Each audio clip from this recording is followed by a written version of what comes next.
Pagi hari minum obat darah tinggi, malamnya untuk jantung, lalu setelah makan siang ada lagi untuk sendi. Pemandangan ini akrab di telinga Anda, bukan? Tapi, sudah yakin kalau semua itu sudah Anda lakukan dengan benar? Hari ini, kita akan membahas kesalahan-kesalahan fatal dalam mengonsumsi obat yang sering luput dari perhatian, terutama yang kerap dilakukan oleh orang tua, kakek dan nenek kita. Dan percayalah, beberapa di antaranya mungkin akan sangat mengejutkan Anda. Jadi, tetaplah bersama kami untuk mengungkap bagaimana kebiasaan yang awalnya terlihat sepele justru bisa memicu masalah kesehatan yang serius. Dan, tentu saja cara terbaik untuk menghindarinya. Seiring bertambahnya usia, jumlah obat yang perlu dikonsumsi seringkali ikut bertambah. Bahkan, tak jarang satu orang bisa mengonsumsi koktail, pil yang sangat banyak. Mengatur orkestra, obat-obatan ini tentu menjadi tantangan tersendiri. Bukan berarti mereka sengaja ingin membahayakan diri. Lebih seringnya, kesalahan ini timbul akibat kelelahan, lupa, atau sekadar kurangnya pemahaman. Nah, mari kita bedah satu persatu perangkap-perangkap tak kasat mata ini. Nah, kesalahan nomor 1, dan ini mungkin yang paling umum terjadi, adalah menyesuaikan dosis obat sendiri. Kedengarannya sepele, bukan? Misalnya, Anda merasa sudah lebih baik, tekanan darah sudah normal, jadi kenapa harus minum 1 tablet penuh? Mungkin separuh saja sudah cukup. Harus diakui, pemikiran ini memang masuk akal. Namun, ini adalah jebakan yang sangat berbahaya. Bayangkan, obat itu bukan tongkat sihir yang sekali sentuh langsung menyembuhkan. Ini lebih seperti seorang pelatih yang terus-menerus menjaga penyakit tetap terkontrol. Begitu Anda mengendurkan pegangan dan mengurangi dosis, penyakit bisa menyerang balik, tekanan darah bisa melonjak lagi, dan mungkin bahkan lebih tinggi dari sebelumnya. Ada juga situasi sebaliknya, seseorang merasa obatnya tidak mempan, lalu muncul ide cemerlang di kepala mereka. Kalau 1 tablet tidak mempan, saya akan minum 2. Tapi tubuh kita bukan mesin yang bisa begitu saja diisi lebih banyak bahan bakar. Meningkatkan dosis tanpa pengawasan dokter bisa menyebabkan keracunan dan efek samping serius. Dokter menentukan dosis dengan mempertimbangkan berat badan, usia, dan kondisi kesehatan Anda. Ini adalah keseimbangan yang sangat halus. Melanggarnya sama saja seperti berjalan di ladang ranjau. Ingatlah, hanya dokter yang berhak mengubah dosis obat Anda. Mari kita beralih ke kesalahan nomor 2, yang seringkali hanya disebabkan oleh kelalaian sederhana, yaitu melewatkan jadwal minum obat. Bayangkan, telepon berdering, cucu-cucu datang, atau kita asik menonton serial TV yang menarik. Tiba-tiba, momen minum obat sudah terlewat dan pilnya masih tergeletak di tempatnya. Mungkin Anda berpikir, apa sih masalahnya? Cuma sekali ini, besok kan bisa minum lagi seperti biasa. Namun, ini jauh lebih serius dari yang terlihat. Untuk pengobatan yang efektif, konsentrasi obat dalam darah harus dijaga agar tetap konstan dan stabil. Ini ibarat menjaga api unggun. Kita perlu terus-menerus menambahkan kayu bakar agar apinya tidak padam. Jika Anda melewatkan 1 dosis, api pengobatan Anda pun akan mulai meredup. Untuk beberapa jenis obat, seperti antibiotik atau obat jantung, bahkan 1 kali kelupaan saja bisa membuat semua upaya sebelumnya menjadi sia-sia. Penyakitnya akan mendapat jeda dan kesempatan untuk menyerang balik. Jadi, ini bukan sekadar kelupaan biasa, melainkan interupsi serius pada proses pengobatan penting yang bisa berdampak buruk.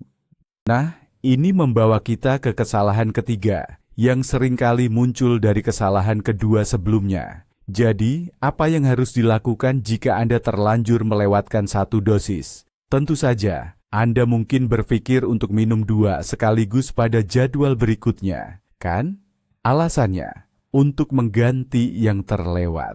Kedengarannya logis, tapi ini justru salah satu ide paling berbahaya yang bisa terlintas di benak Anda. Bayangkan, Anda sedang menyiram tanaman. Jika kemarin Anda lupa menyiramnya, apakah hari ini Anda akan langsung menyiramnya dengan 2 ember air sekaligus? Tentu tidak, kan? kemungkinan besar Anda hanya akan membanjirinya dan akarnya justru akan busuk.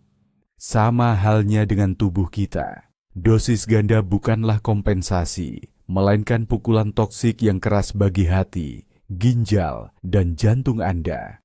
Ini yang kita sebut overdosis, dan dampaknya bisa jauh lebih buruk daripada sekadar satu dosis yang terlewat. Tindakan yang benar dalam sebagian besar kasus adalah cukup melanjutkan konsumsi sesuai jadwal normal, seolah-olah tidak ada dosis yang terlewat. Namun, jika ragu, terutama untuk obat-obatan serius, sangat penting untuk segera menghubungi dokter dan meminta saran. Tapi ingat, jangan pernah, dengar ya, jangan pernah menggandakan dosis sendiri. Itu adalah jalan pintas ke rumah sakit, bukan menuju kesembuhan. Kesalahan keempat yang seringkali dianggap sepele adalah bermain-main dengan waktu minum obat. Di resep tertulis jelas, dikonsumsi pagi hari. Namun, pagi itu sendiri bisa sangat bervariasi. Ada yang memulai paginya jam 7, ada pula yang baru beraktivitas jam 11. Atau mungkin karena kesibukan di pagi hari, akhirnya obat diminum saat malam menjelang tidur. Apa bedanya sih? Mungkin pikir Anda. Perbedaannya sangat besar. Tubuh kita bukan sekadar kumpulan organ, melainkan sebuah sistem kompleks yang beroperasi mengikuti jam internal atau ritme sirkadiannya sendiri. Di pagi hari, hormon yang bekerja berbeda dengan yang aktif di malam hari. Tekanan darah dan denyut nadi kita juga mengalami fluktuasi sepanjang hari. Para dokter meresepkan obat dengan mempertimbangkan bioritme ini. Sebagai contoh, obat penurun tekanan darah yang diminum pagi hari dirancang untuk bekerja efektif pada jam-jam di mana risiko masalah kardiovaskular mencapai puncaknya. Sementara itu, obat penurun kolesterol sering direkomendasikan untuk diminum di malam hari, karena pada saat itulah hati kita paling aktif memproduksi kolesterol. Dengan menggeser jadwal minum obat ke waktu yang lebih nyaman bagi Anda, ada risiko bahwa obat tersebut tidak akan bekerja sesuai dengan fase aktivitas tubuh yang seharusnya, sehingga efektivitasnya bisa berkurang drastis. Ibarat Anda datang ke rapat penting, namun semua orang sudah pulang. Anda memang datang, tapi kedatangan Anda tidak lagi berarti apa-apa.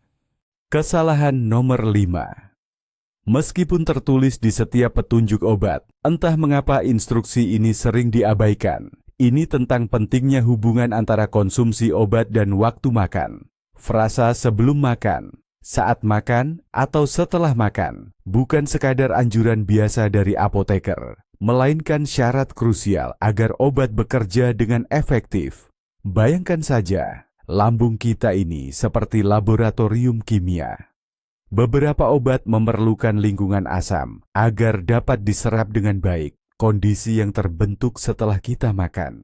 Sebaliknya, ada juga obat yang justru rusak oleh asam lambung, sehingga perlu diminum saat perut kosong agar cepat meluncur ke usus. Dan ada pula obat yang butuh makanan untuk mengurangi efek iritasinya pada lapisan lambung. Contohnya, minum aspirin saat perut kosong adalah cara cepat memicu gastritis. Atau, kalau Anda minum obat bukan dengan air, melainkan dengan jus grapefruit, itu sama saja mengundang kekacauan besar dalam tubuh. Sebab, jus ini bisa melipat gandakan efek obat tertentu dan berisiko menyebabkan overdosis. Jadi, lain kali Anda melihat catatan kecil itu, perhatikanlah dengan sangat serius. Karena ini tidak hanya menentukan efektivitas, tetapi juga keamanan pengobatan Anda. Nah, soal cara minum obat sudah beres. Sekarang mari kita intip kotak obat di rumah. Kesalahan keenam yang sering dilakukan adalah tempat Anda menyimpan obat. Dan tempat yang paling populer, tapi juga paling tidak cocok, adalah kamar mandi. Memang, di sana selalu ada air untuk menelan pil. Praktis, ya. Tapi kamar mandi itu ibarat hutan tropis mini. Kelembapan konstan dan perubahan suhu yang drastis adalah musuh bebuyutan bagi sebagian besar obat-obatan. Di bawah pengaruh kondisi ini, pil bisa lembab, berubah komposisinya, kehilangan efektivitas, atau bahkan menjadi beracun. Bayangkan, pil jantung Anda bisa berubah jadi sekadar sepotong kapur yang tidak berbahaya. Atau, dalam kasus terburuk, menjadi koktail kimia yang tak terduga. Tempat ideal untuk menyimpan obat adalah tempat yang kering, gelap, sejuk, jauh dari sinar matahari langsung dan sumber panas. Misalnya, lemari di kamar tidur atau di gudang. Penyimpanan obat adalah bagian pengobatan yang sama pentingnya dengan proses meminumnya. Jadi, jangan sampai kamar mandi Anda berubah menjadi kuburan bagi obat-obatan yang mahal dan penting. Kesalahan ketujuh yang berhubungan langsung dengan penyimpanan adalah mengabaikan tanggal kedaluarsa obat. Seringkali kita berpikir, apa bedanya jika tablet ini kedaluarsa sebulan atau 2 bulan? Kan tidak rusak seperti susu atau berjamur. Kelihatannya juga masih sama saja. Jadi, kenapa tidak diminum? Logika semacam ini bisa sangat berbahaya. Tanggal kedaluarsa yang tertera pada kemasan bukanlah sekadar trik pemasaran agar Anda lebih sering membeli obat. Itu adalah jaminan dari produsen bahwa selama periode tersebut, obat akan mempertahankan 100% efektivitas dan keamanannya. Setelah tanggal tersebut lewat, tidak ada yang bisa menjamin apa yang akan terjadi pada zat aktif di dalamnya. Zat aktifnya bisa saja terurai dan berubah menjadi pil kosong atau placebo. Dalam skenario terbaik, Anda hanya tidak akan mendapatkan efek pengobatan apapun.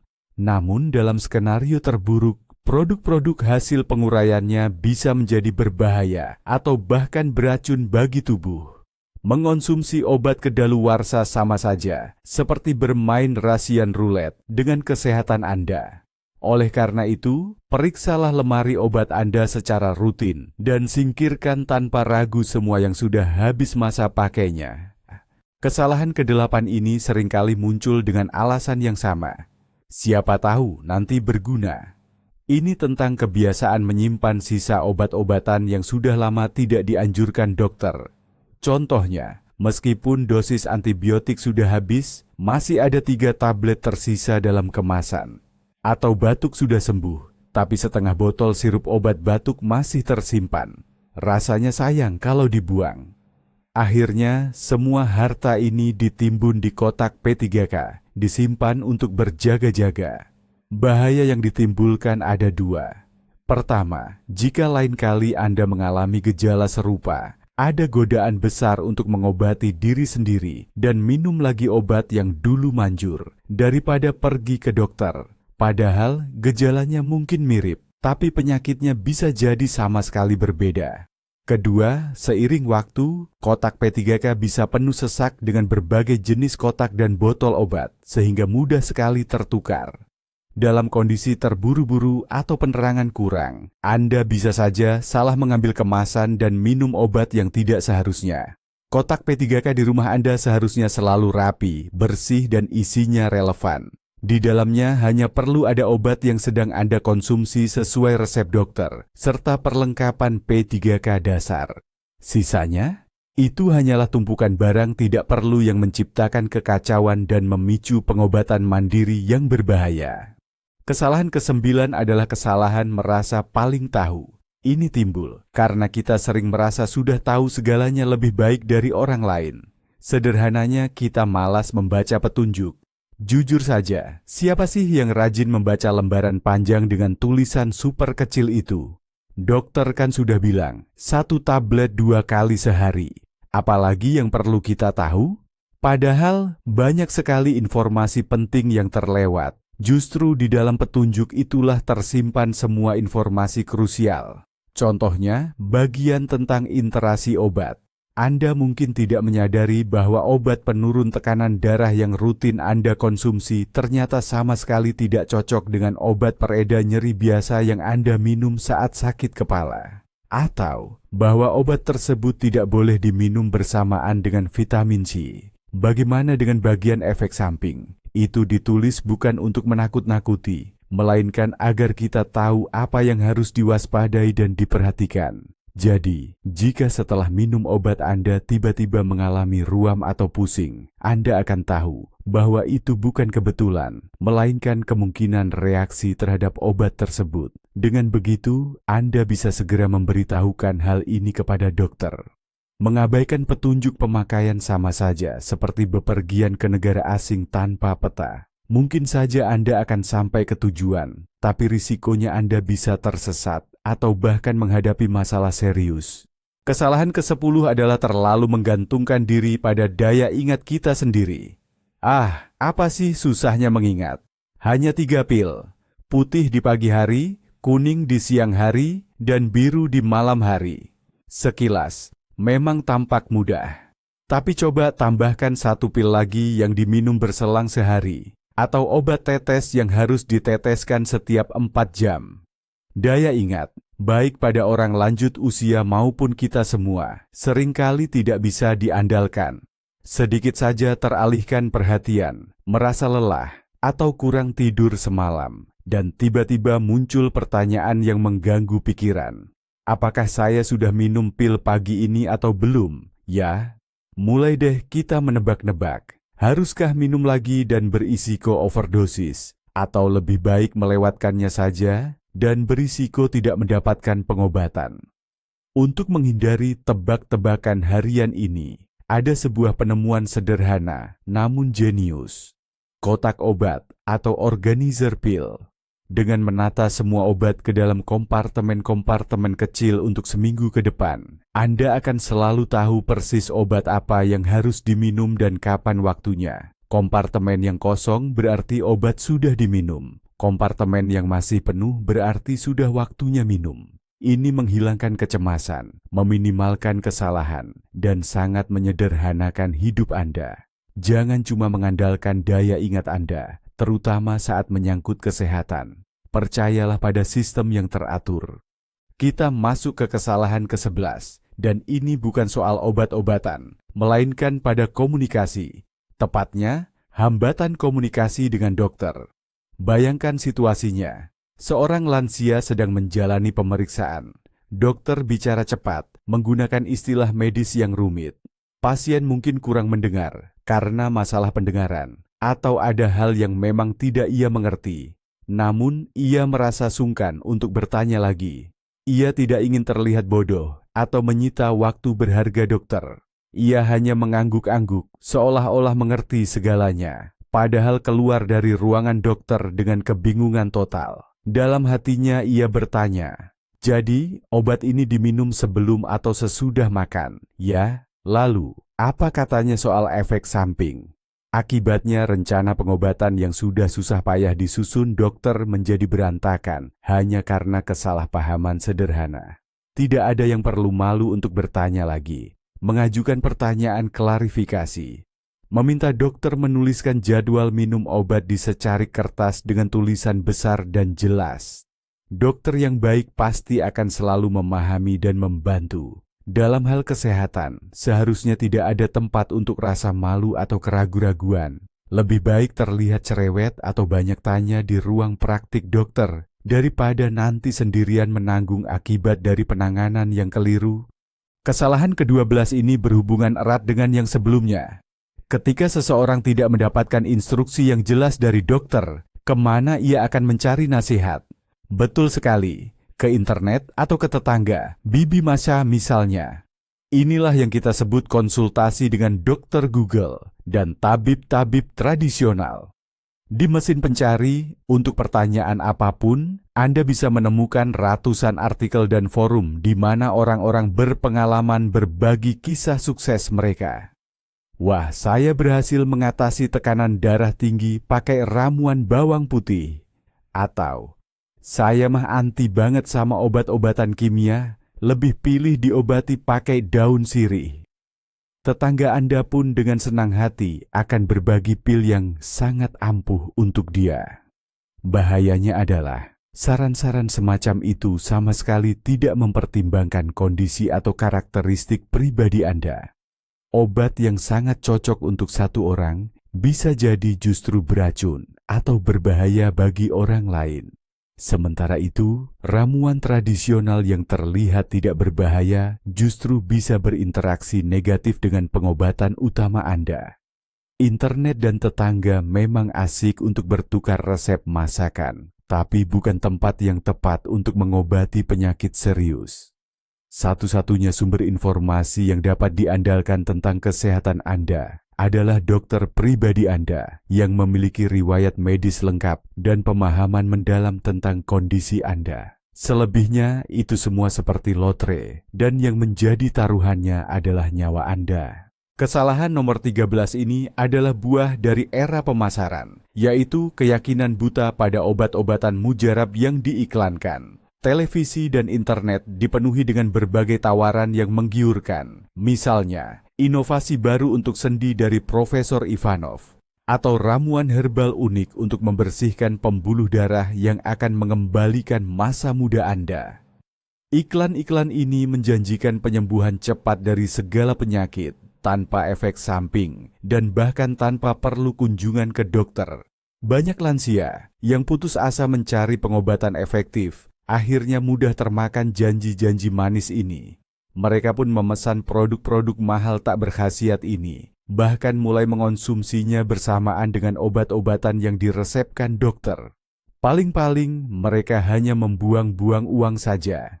Namun, dalam kasus terburuk, komposisi obat ajaib ini tidak diketahui dan sangat tidak dapat diprediksi.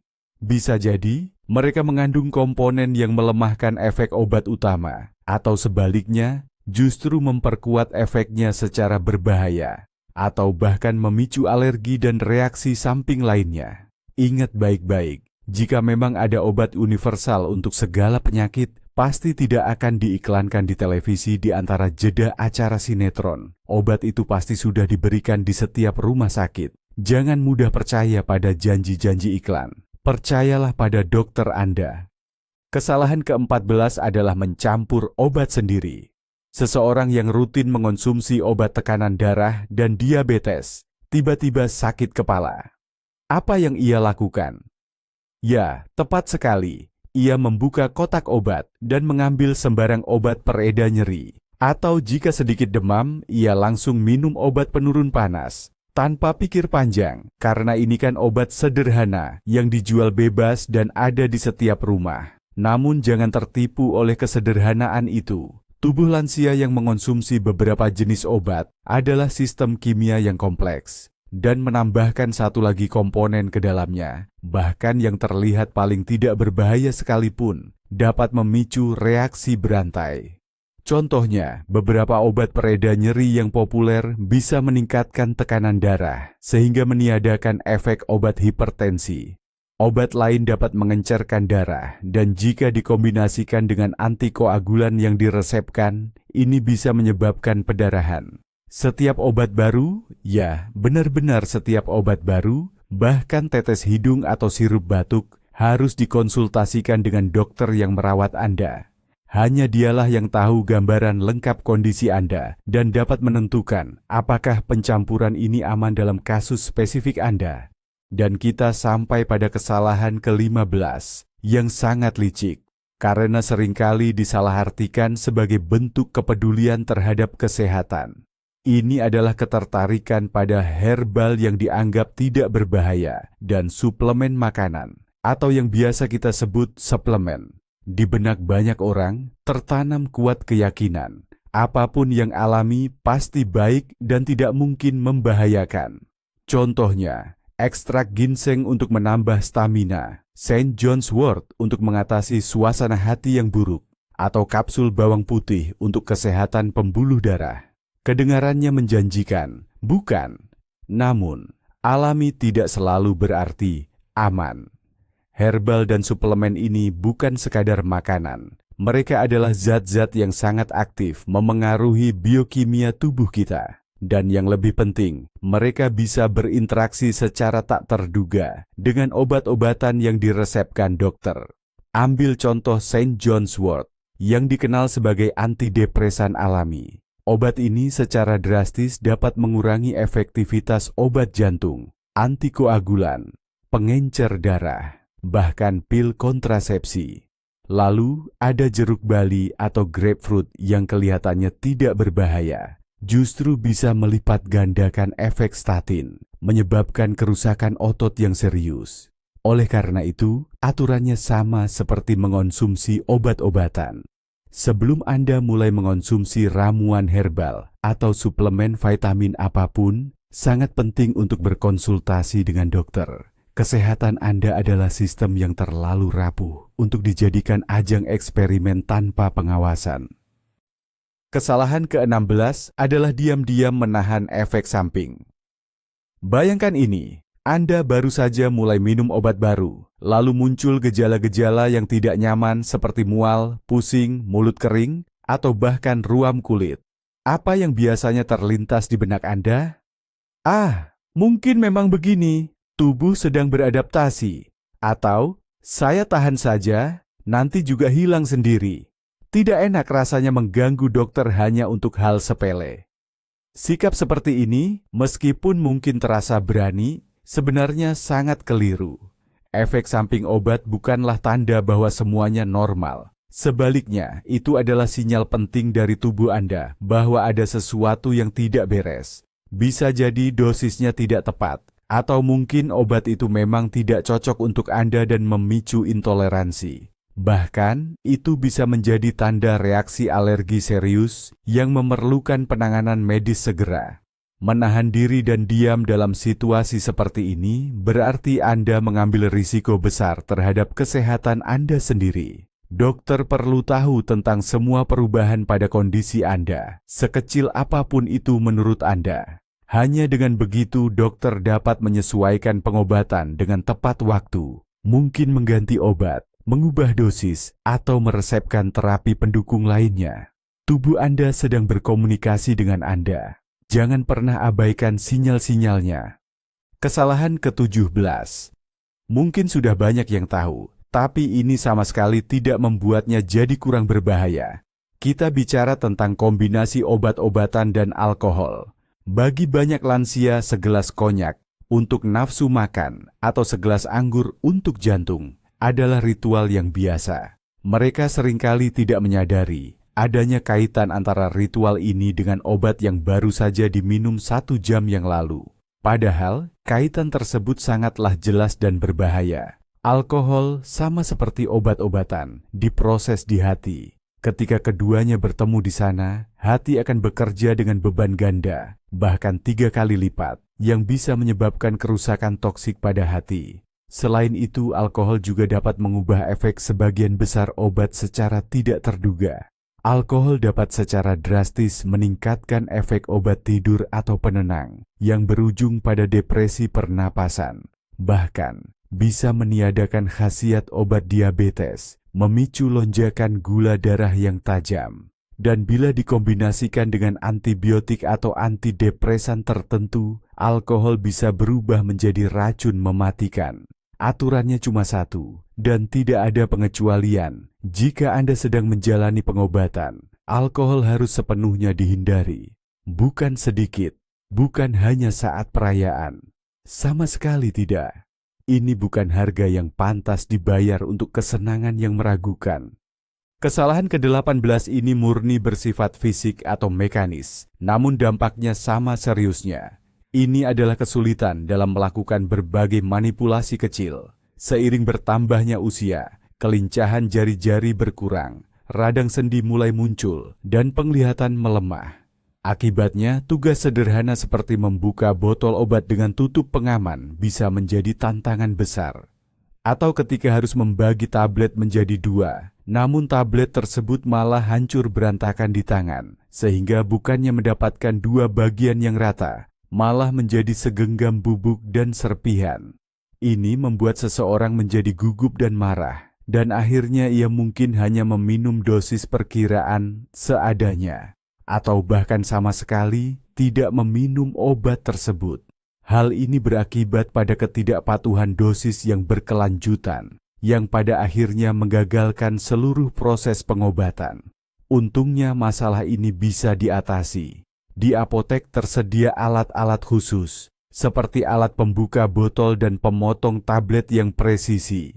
Jika orang terkasih kesulitan melakukannya sendiri, ada baiknya untuk memisahkan semua tablet terlebih dahulu dan menyusunnya ke dalam kotak obat dengan sekat sesuai dosis. Perhatian pada hal-hal kecil sehari-hari seperti ini dapat secara signifikan memengaruhi ketepatan dan keteraturan pengobatan, dan pada akhirnya juga hasil dari pengobatan itu sendiri. Poin ke-19 ini sangat berkaitan erat dengan poin sebelumnya, dan ini adalah salah satu penyebab kebingungan yang paling sering terjadi, penglihatan yang buruk. Bayangkan sebuah meja dengan 3 atau 4 jenis pil yang tergeletak di atasnya. Pil-pil itu kecil, seringkali mirip dalam bentuk dan warna, putih, bulat, dan tulisan pada kemasannya. Hurufnya sangat kecil, sampai-sampai sulit dibaca bahkan dengan kaca pembesar sekalipun. Dalam situasi seperti ini, sangat mudah sekali untuk keliru antara obat tekanan darah dengan pil untuk maag. Terutama di pagi hari saat seseorang belum sepenuhnya sadar, atau di malam hari dengan pencahayaan yang kurang baik. Konsekuensi dari kesalahan semacam ini bisa sangat fatal. Solusinya di sini adalah dengan melakukan penataan yang baik. Jangan simpan semua pil dalam satu tumpukan. Gunakan kotak pil khusus dengan label yang besar dan mudah dibaca. Anda bisa menempelkan stiker berwarna pada botol-botolnya atau menulis nama obat dengan huruf besar menggunakan spidol. Jika memungkinkan, mintalah bantuan anggota keluarga atau orang terdekat untuk menyiapkan dan memisahkan obat-obatan untuk setiap dosis minum. Penglihatan memang tidak membaik seiring bertambahnya usia. Itu kenyataan pahitnya. Tugas kita adalah menciptakan sebuah sistem di mana kesalahan akibat penglihatan yang buruk tidak akan mungkin terjadi. Baik, sekarang kita sampai pada kesalahan ke-20. Kesalahan ini bisa dibilang yang paling kompleks, karena seringkali menggabungkan banyak dari masalah-masalah sebelumnya. Secara medis, ini dikenal dengan istilah yang rumit, polipragmasi. Atau sederhananya, ini adalah kondisi di mana seseorang mengonsumsi terlalu banyak obat secara bersamaan. Mari kita bayangkan sebuah skenario tipikal. Seorang lansia sedang ditangani oleh kardiolog karena masalah jantungnya, oleh endokrinolog karena diabetes, dan oleh reumatolog karena nyeri sendi. Setiap dokter ini, yang notabene adalah ahli di bidangnya masing-masing, kemudian meresepkan pengobatan. Kardiolog memberikan 3 jenis obat, endokrinolog 2, dan reumatolog menambahkan 2 lagi. Sayangnya, mereka tidak selalu saling mengetahui resep yang telah diberikan. Pada akhirnya, pasien pulang dengan daftar panjang berisi 7, 8, bahkan sampai 10 jenis obat yang berbeda.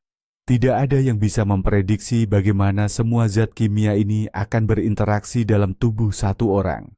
Situasi ini bagaikan sebuah eksperimen kimia yang tidak terkontrol. Oleh karena itu, ada aturan emas yang harus diingat. Setiap lansia harus memiliki satu dokter utama, baik itu dokter umum atau dokter keluarga, yang mengelola kesehatannya secara berkelanjutan. Dialah yang harus mengetahui semua resep dari dokter spesialis dan menyesuaikan skema pengobatan secara keseluruhan dengan menghilangkan yang tidak perlu dan mencegah kombinasi obat yang berbahaya. Tapi, ada satu hal yang mungkin paling mengejutkan dari semua ini. Kesalahan terbesar dan terpenting sebenarnya bukan yang sudah kita bahas tadi, melainkan pemikiran bahwa, ini tidak akan terjadi pada saya, atau orang tua saya pasti sudah tahu apa yang terbaik. Seringkali, masalah justru berawal dari kelalaian kita sendiri. Kita melihat orang terdekat mengonsumsi segenggam pil, tapi kita jarang bertanya, siapa sebenarnya yang mengawasi atau mengatur semua itu? Kita sendiri sering membeli vitamin sehat atau suplemen sendi di apotek tanpa berpikir bagaimana suplemen itu akan berinteraksi dengan pengobatan utama yang sedang dijalani. Dan inilah ironinya. Kadangkala, dengan niat baik ingin menolong, kita tanpa sadar justru ikut terlibat dalam kesalahan-kesalahan ini. Kesadaran bahwa tanggung jawab tidak hanya ada pada orang lanjut usia itu sendiri, tetapi juga pada keluarganya, akan mengubah segalanya. Kesimpulan utamanya sederhana, keamanan dan keselamatan orang-orang terdekat kita bukan hanya tugas para dokter, tapi juga tugas kita bersama. Obrolan ringan, membantu menata kotak obat, atau menemani mereka ke dokter bisa mencegah masalah serius yang mungkin timbul.